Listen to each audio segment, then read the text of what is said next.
کرامت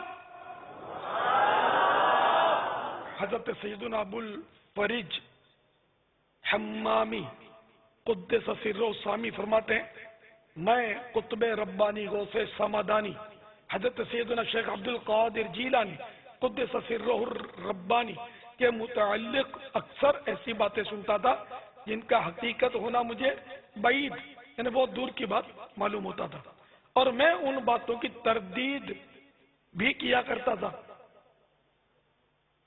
ان سب خیالات کے باوجود میں آپ رحمت اللہ تعالی علیہ سے ملنے کا شوق بھی رکھتا تھا۔ ایک دن مجھے کسی کام سے بغداد معلیٰ کے ایک محلے باب الازج جانا پڑا۔ واپسی میں میرا آپ رحمت اللہ تعالی علیہ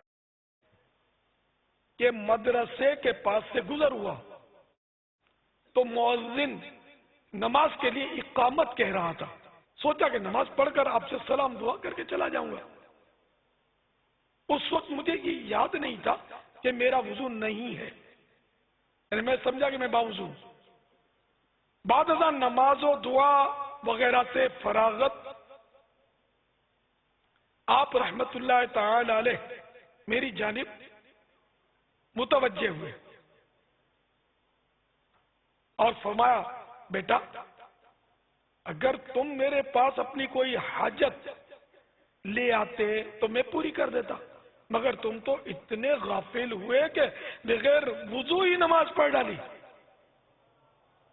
یہ سن کر میں حیرت کے سمندر میں غوطہ زن ہو گیا اور مجھ پر دہشت طاری ہو گئی کہ آپ رحمت اللہ تعالی علیہ میری چھپی حالت کو بھی جانتے ہیں اور مجھے بتا بھی رہے ہیں۔